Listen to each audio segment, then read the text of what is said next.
Osman I, the founder of the Ottoman Empire, is often remembered for his military brilliance and religious leadership. Yet beneath the sword and strategy lay another genius: his economic foresight. Osman understood that no empire could stand on warfare alone. Stability, prosperity, and enduring power required economic and social strength. The foundations he laid during his rule were modest in scale, but profound in impact. These early decisions would echo for centuries, shaping the economic spine and societal structure of one of history's greatest empires. At the start of Osman's leadership, his Beylik and Sigd and the surrounding regions was small and mostly rural. But even in this limited landscape, Osman grasped the importance of agriculture and trade as tools of both governance and diplomacy. He encouraged settled farming in areas once dominated by nomadic tribes, promoting a more stable and tax-yielding population. By granting land to loyal soldiers and supporters who would then cultivate it or oversee its use, Osman created a basic but effective land tenure system that would evolve into the timur system under his successors. This model offered two major advantages. First, it provided income to the warriors who served Osman, giving them both a livelihood and a reason to remain loyal.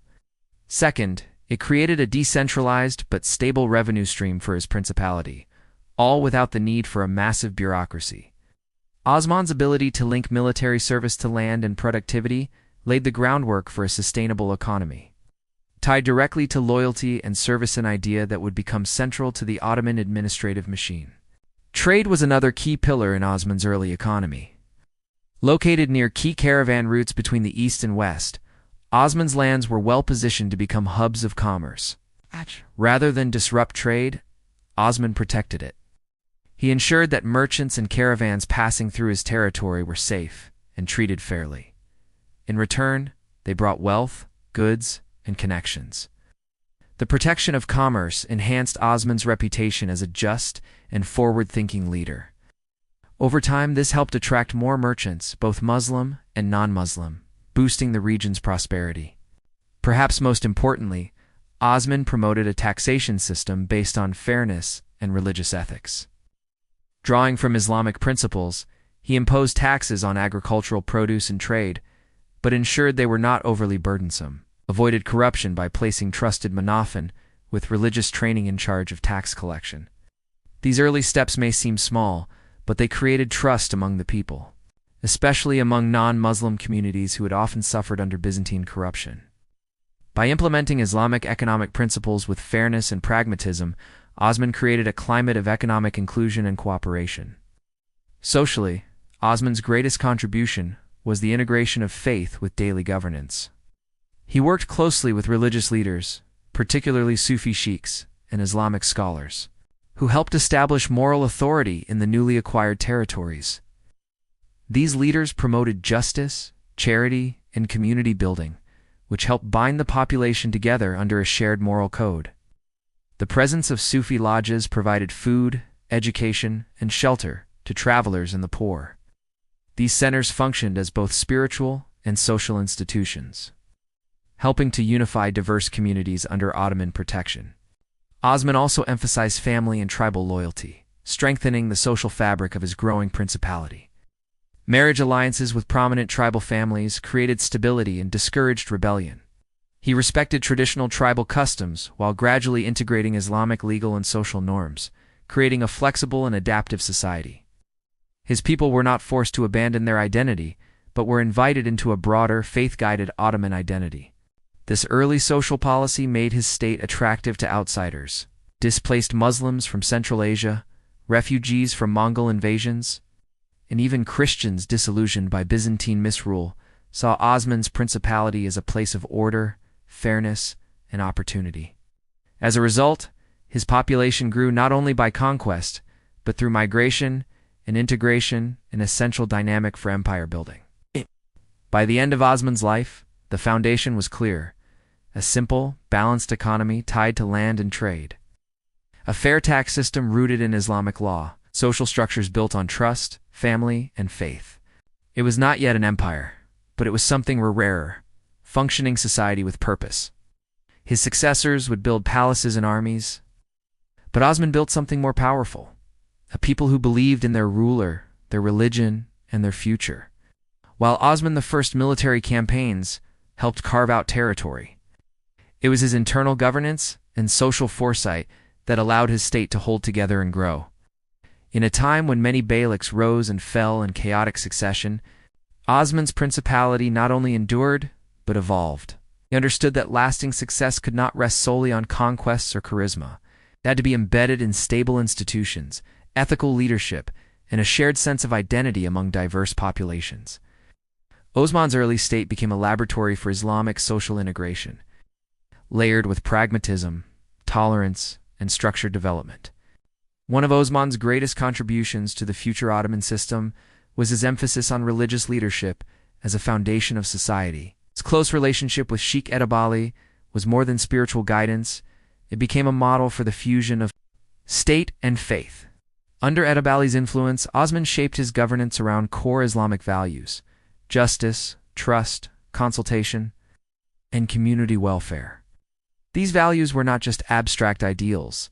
They were embedded in real policies, creating an atmosphere of moral governance that appealed to Muslims and non-Muslims alike. Osman empowered local Islamic scholars, Sufi sheikhs, and judges to act as both spiritual leaders and administrators. These men were seen as honest, educated, and committed to the community's well-being.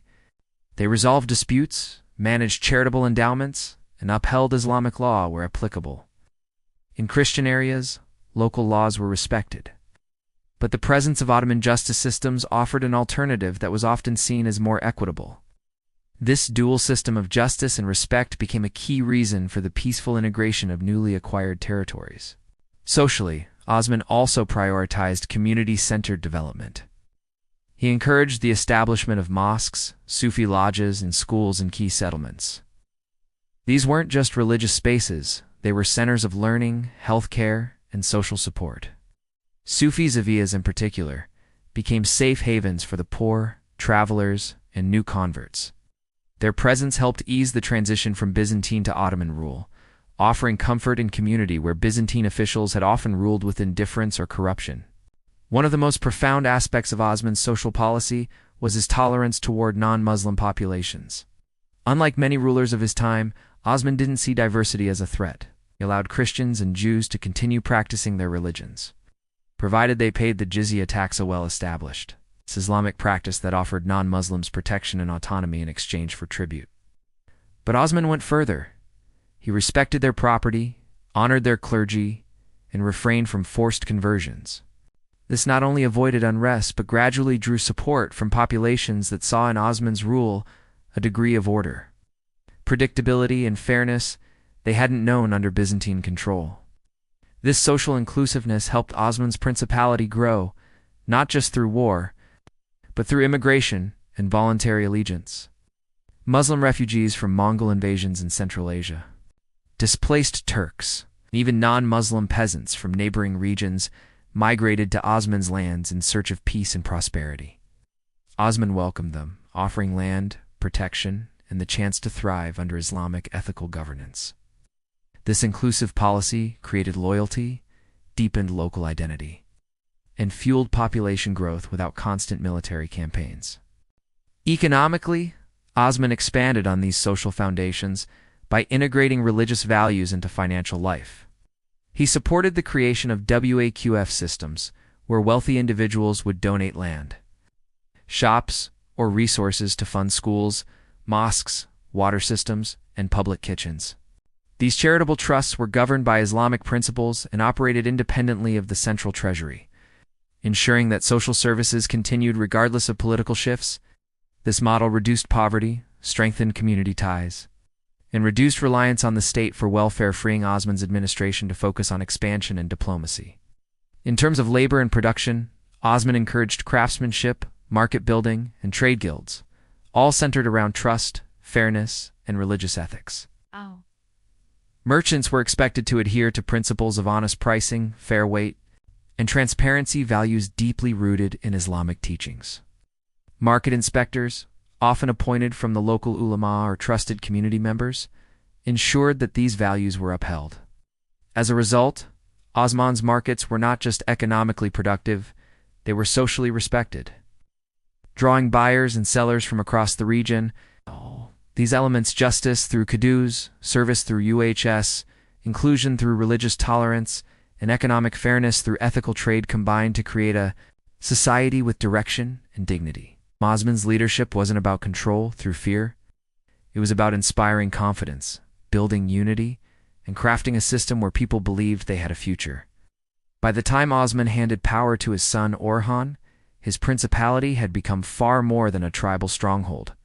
It had become a functioning state, built on values, supported by systems, and held together by belief. Economic and social policies weren't temporary fixes. They were blueprints for empire.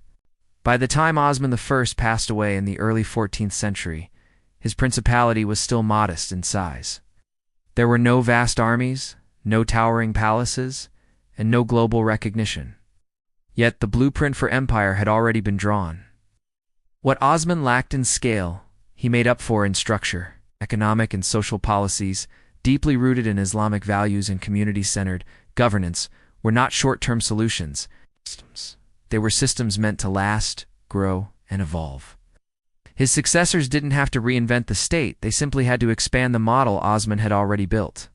Osman's agrarian land grant policies, though rudimentary, served as the basis for what would become the timur system, a hallmark of Ottoman administrative efficiency. Under this system, land was granted to cavalry soldiers in exchange for military service. These grants weren't private property, but state-held lands with conditions of productivity and loyalty.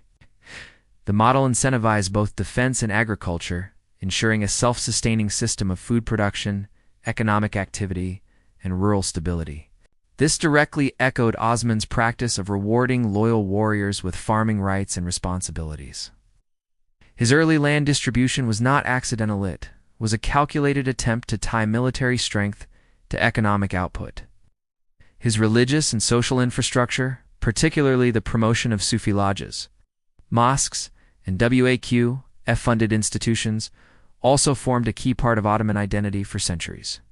The Ottomans became known not only for their military might, but for their extensive network of public services funded through religious endowments. These included hospitals, schools, soup kitchens, bathhouses, and orphanages. Osman may not have built them on a large scale, but his promotion of early Waqf culture laid the ideological groundwork. His belief that governance was a moral duty guided by Islam transformed public welfare into a divine responsibility, one carried forward by every Ottoman ruler after him. Osman's policy of religious tolerance and pragmatic coexistence with non-Muslim subjects set the stage for what would later be known as the millet system. In this system, religious communities, Muslim, Christian, and Jewish, were allowed to govern themselves in personal matters like marriage, divorce, education, and worship, under the overarching authority of the Ottoman state. This balance of autonomy and loyalty created a multi-ethnic empire without constant internal rebellion. Osman's treatment of Christians and Jews, offering protection in exchange for taxes and peace, was revolutionary for its time. It allowed the Ottomans to absorb diverse populations without destroying their social fabrics. And it began with Osman's early vision of justice over forced assimilation. On the economic front, Osman's defense and encouragement of merchant activity and caravan trade continued to benefit the empire for centuries. Later Ottoman cities such as Bursa, Adorn, and eventually Istanbul became thriving commercial centers because they preserved and expanded. Osman's model, safe trade routes, fair taxation, and ethical business practices rooted in Islamic commerce laws. This not only brought wealth, but also connected the Ottomans to the wider Islamic world. From North Africa to Central Asia, it helped develop financial institutions, craft guilds, and international markets that made the empire a crossroads of global trade. But Osman's greatest legacy may not lie in any specific policy, system, or institution. It lies in his holistic vision of what a state should be. He didn't see leadership as domination, but as stewardship. He believed a ruler's power was not validated by conquest alone, but by how well he served his people, protected their rights, honored their faith, and secured their future. This was a legacy that transformed the Ottomans from a warrior tribe into a civilization. His son, Orhan, inherited this foundation and expanded it with the capture of Bursa, which became the first major Ottoman capital. Orhan institutionalized many of his father's ideas, creating a formal legal system, minting coins, and expanding WAQF programs. But all of it, every school built, every law passed, every mosque endowed, stood on the quiet yet powerful foundations Osman had laid.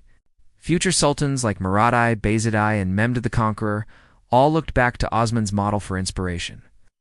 Even as the empire stretched across 3 continents, its core principles, just governance, social responsibility, economic fairness, and religious unity, remained rooted in Osman's vision.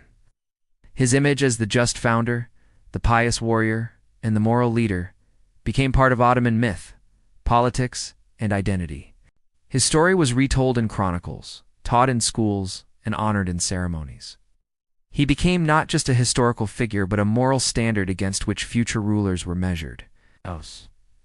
In the long arc of history, Osman I's greatest triumph was not the towns he conquered, but the society he imagined. He saw beyond the battlefield. He envisioned a state where the sword was balanced by justice, where wealth was shared through charity, and where power was exercised with humility. He built a principality, but he dreamed an empire. And because of that dream, what began in the hills of Sigd would one day shape the fate of continents.